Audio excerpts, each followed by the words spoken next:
Então, lá, tratamento transquimioterapia. Então, o que a gente vai fazer antes da quimioterapia é a mesma coisa que a gente vai fazer antes da radioterapia. O que a gente vai fazer?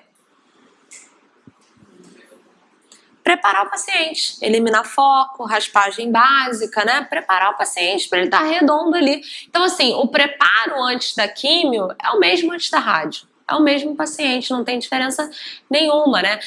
O tempo que a gente vai demorar depois da cirurgia para liberar para rádio para químio é o mesmo, não vai diferir. A diferença aí é no trans e no pós, né?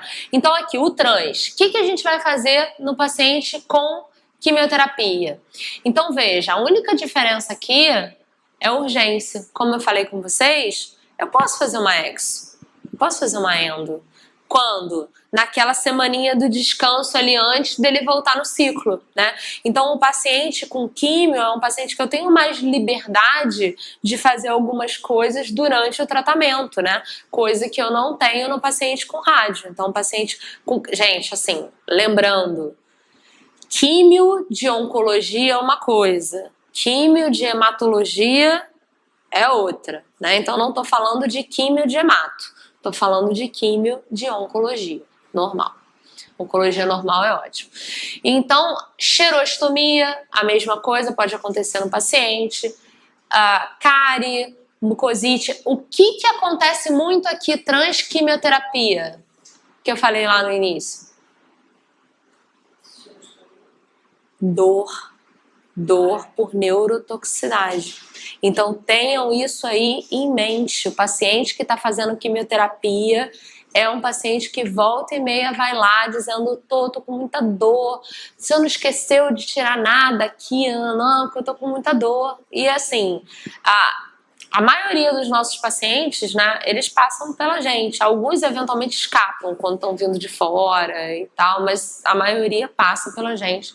Então a gente já até conhece. Então, tratamento do paciente pós-quimioterapia. Então, como eu falei para vocês, pós-quimioterapia, o paciente está curado. Ele é um paciente normal, né? Ele não tem nenhuma preocupação em termos de tratamento. Qual é a única exceção? Orto. Para ortodontia, normalmente a gente espera 2 anos depois da quimio. Fora isso, nada, por causa da movimentação, tá? Mas a única exceção é orto. E na verdade não é só por causa da movimentação. É porque o que acontece? O tratamento de orto é um tratamento demorado. Quando o paciente vai fazer químio, remove aquilo tudo, né? Então, esses pacientes é bom você esperar um tempinho para ver se ele não vai ter recidiva, se não vai ter que voltar para químio antes de voltar com o aparelho, né? Então, por esse motivo aí também se espera 2 anos.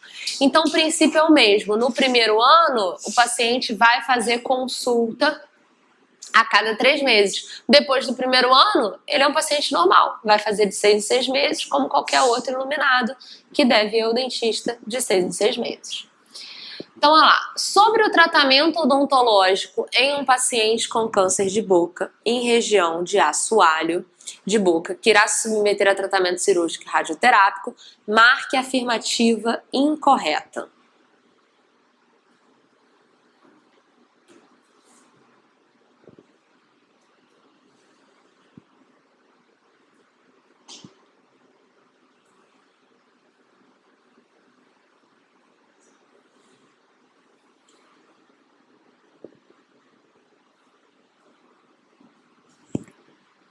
E aí?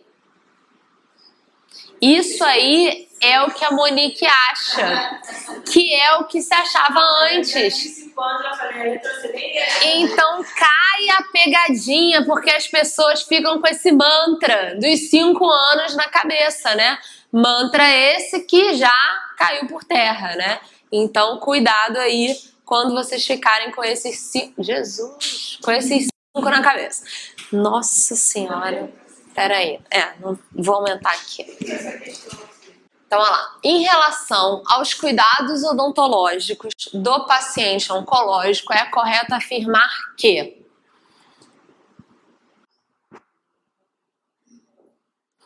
Então a gente tem lá...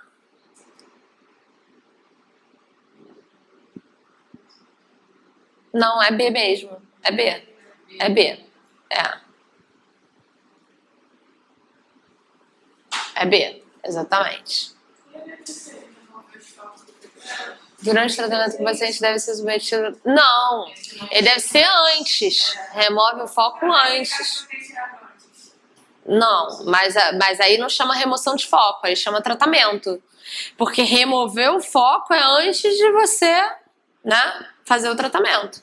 Aí é tratamento eletivo, teoricamente, né? Não é tratamento de urgência. Tá errado ali, vocês estão certos, é B. Acabou a apostila de vocês? Não, mas tem um negócio que eu quero falar pra vocês. Vocês tirem foto aí, que é especificamente sobre neuralgia do trigêmeo. Neuralgia do trigêmeo cai bastante na Marinha. Marinha tem uma fixação por neuralgia do trigêmeo. Então, isso aqui, na verdade, é a aula da específica de pato, mas neuralgia do trigêmeo eu queria falar para vocês. Não vou falar de todas as dores, porque não cai no geral, mas neuralgia do trigêmeo cai mesmo no geral. Então, deixa eu só passar aqui. Bom, neuralgia. Então, qual é a característica de neuralgia? Primeiro, neuralgia é uma dor paroxística. O que isso quer dizer? Que é uma dor tipo choque, né? Uma dor pontual e intensa. Então, essa é a característica da neuralgia. E uma coisa extremamente importante de neuralgia, que normalmente matam as questões da maior parte dos concursos, é que a neuralgia, essa dor em choque, né, como se fosse uma descarga que o paciente tem no momento em que ele sente a dor, ela é sempre desencadeada por um estímulo leve do dia a dia. Então, o paciente está escovando o dente e tem a dor, ou está fazendo barba e tem a dor, ou está mastigando. Então, assim, ele está fazendo uma coisa normal e aquilo desencadeia a dor. Então, isso é uma característica da neuralgia, que é uma característica extremamente importante. Ele tem um estímulo leve e aí ele faz aquele choque, aquela dor lancinante, e aquela dor dura segundos. Então, você vai ver que o Neville, ele usa minutos, mas é segundos, mas é muito intenso. Então é uma coisa que dura segundos, mas que para o paciente é uma vida, né? Porque é uma dor realmente muito intensa. E a característica da neuralgia é que ela pega ramos específicos, né? Então por isso que a gente fala neuralgia do trigêmeo, do glossofaríngeo. Então a gente tem ramos específicos que são acometidos por aquela neuralgia. Então a neuralgia do trigêmeo, na região de cabeça e pescoço, é a neuralgia mais comum que a gente tem. Então, normalmente, são mulheres por volta dos 50 anos. É sempre um choque, né? Então, o paciente tem um choque ali. Então, o Neville diz que é menos de 2 minutos, mas como eu falei para vocês, é segundos, são segundos, é coisa de 20 a 30 segundos. Mas é uma dor realmente muito, muito forte, muito intensa. Unilateral, com uma exceção, que a gente vai falar daqui a pouquinho. Normalmente é o lado direito e o paciente costuma ter esse choque, esse desencadeamento quando ele está fazendo um estímulo leve. Então, escovar dentes, fazer barba, são as coisas mais comuns aí. A neuralgia do trigêmeo pode estar relacionada a uma síndrome que a gente chama de SUNC, que é short lasting, ou seja, é curta duração, é unilateral. O paciente depois ele pode ficar com uma dor de cabeça seguida do choque, né? Então a dor de cabeça é dor de cabeça, mas persiste um tempinho. O paciente pode ter lacrimejamento quando ele tem o choque, né? E ele pode ter... Gente, isso aqui é muito engraçado. Eu ficava pensando assim, gente, o que é injeção conjuntival? Assim, é como se estivesse enfiando uma agulha na conjuntiva. Semana passada, eu tava no hospital e comecei a sentir como se estivesse enfiando uma agulha no meu olho. Aí, cara, eu tava andando com as estagiárias e botei a mão no olho, elas falaram, o que que houve? Eu falei, cara, não sei, como se estivesse enfiando várias agulhas no meu olho.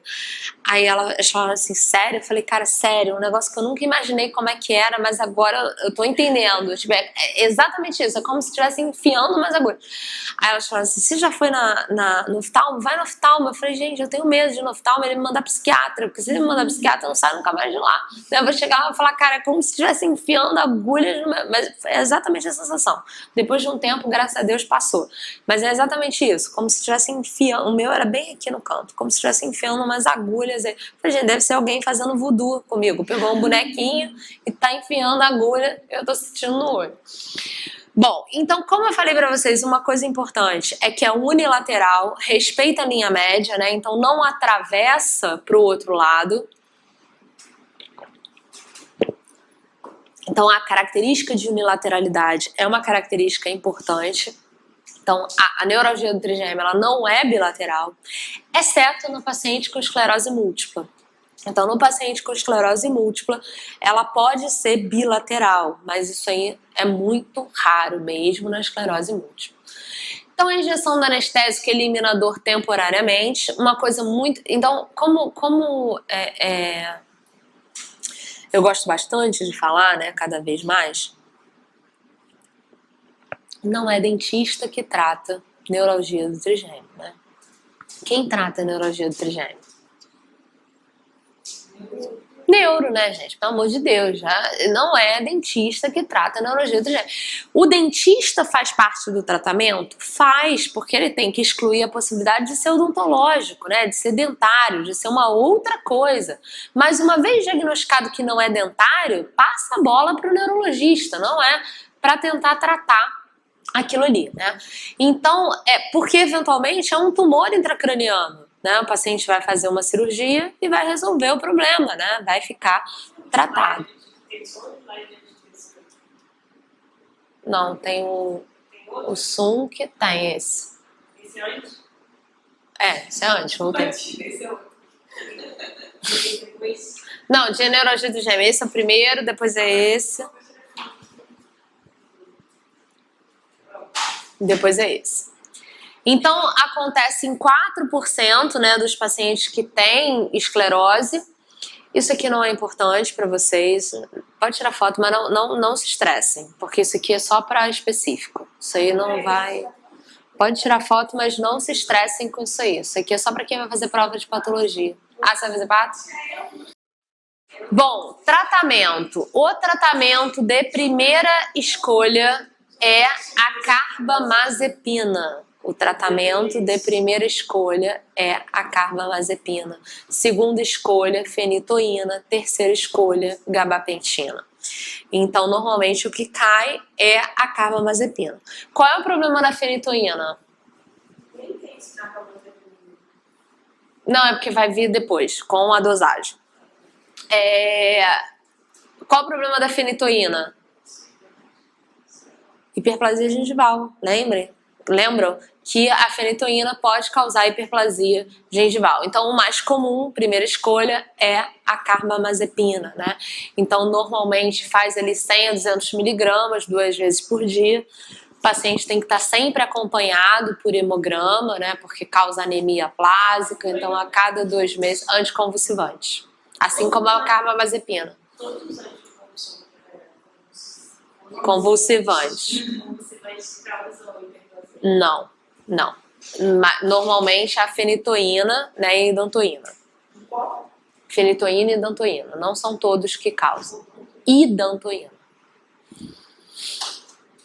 E aí, então, o paciente ele fica sendo acompanhado por causa do tratamento.